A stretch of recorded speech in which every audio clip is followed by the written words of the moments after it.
So, lagyan natin ng mainit na tubig. So, yan. Ganyan lang siya kadami. So, ilagay natin itong ating kamote. Matagal itong maluto. So, ating ilagay na dyan. Ito na nga ang aking dinengding. So, ang bango ng kanyang bagoong. Shout out sa mga favorite ang bagoong. So, ikakat natin itong isang talong, mahabang talong. Guys, 3 lang kami dito. Kaya, dapat sakto lang yung lulutuin ko. So, ang dinengding guys ay pinagsama-samang gulay sa isang palayok at lulutuin siya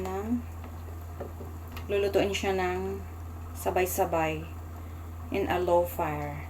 Pero itong sa akin ay dahil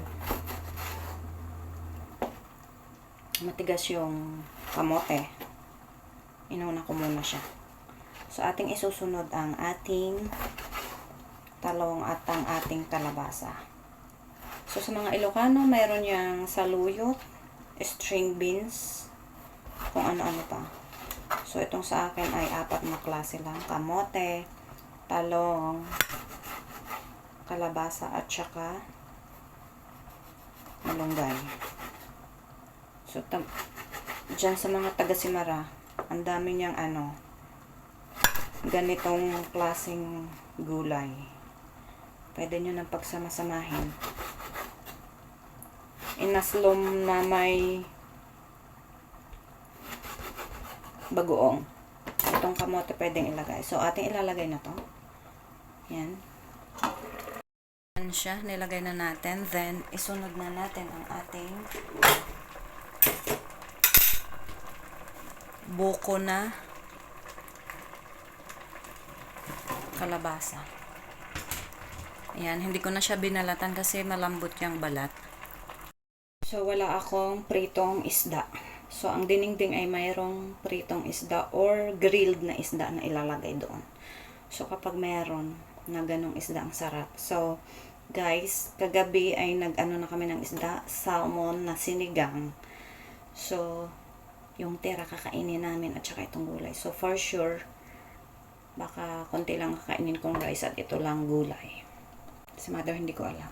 Maraming leftover. Try nating ipakain sa kanya. Tingnan natin kung anong laman ng ref. Daran, huli ka. Ayan, Coca-Cola. Leftover kagabi at may prayer meeting. Ayan, ipapakain. Kakainin din namin yan. Para wala ng So, ito ay galing kay Ate Fe. Salamat naman, Ate Fe.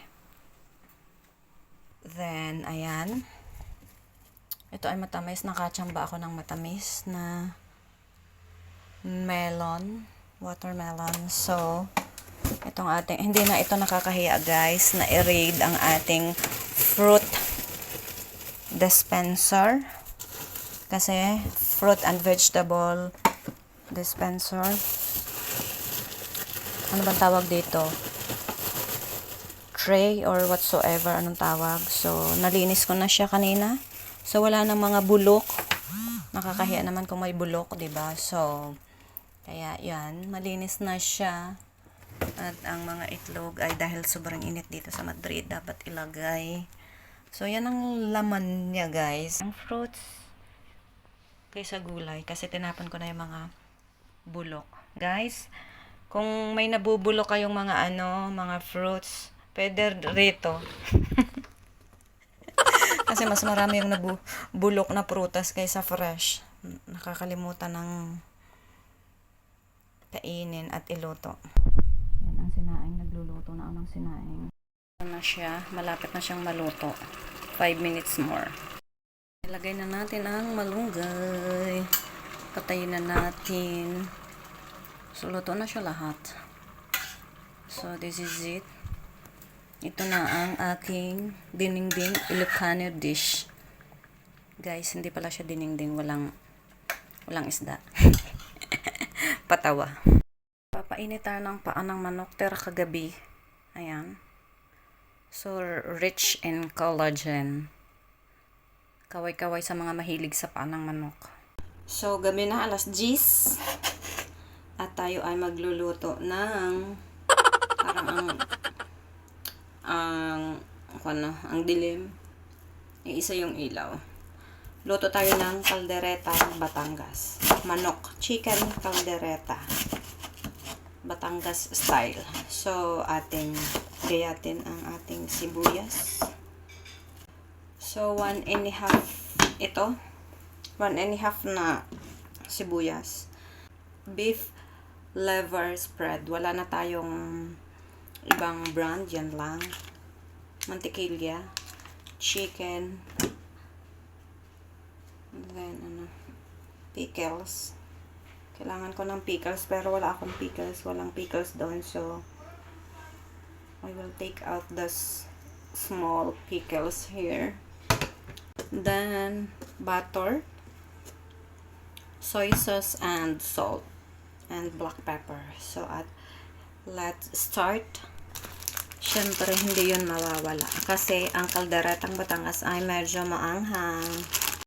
Naglagay na tayo ng butter. Yan. Unti-unting nagme-melt. Yan, inilagay na natin yung sibuyas. Sautein natin ito. Yung lutong-luto, caramelized. Then, ilagay natin next ang ating manok later. Kung ilang kilo to. 2 buong manok to. Lagyan natin ng toyo. Ayan. Takpan muna natin. Haluin natin ito at ang dami na ng sabaw. Gawa ng ating sibuyas. Yun yung ating magpapasabaw doon sa ating manok. Tingnan natin ating pickles. Then, ang ating sili. Dapat sweet pickles yan. Wala po ako. Then, black pepper. At luto na siya pero hindi pa siya malambot. So, bago ang lahat, lagyan natin ng turmeric. So, ganito siya karami. Lagyan natin siya. Ayan. Haluin natin kasi baka masunog. So, ilagay natin ang liver spread. Then, ang ating peanut butter. So, inilagay na natin yung butter. Ayan. Lalapot na ang kanyang sauce. Then, ang ating liver spread. Nilagay din natin.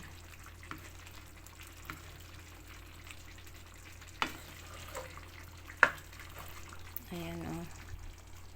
Haluin lang natin. Ito na siya, pero parang may kulang. I think gawa ng sweet pickled.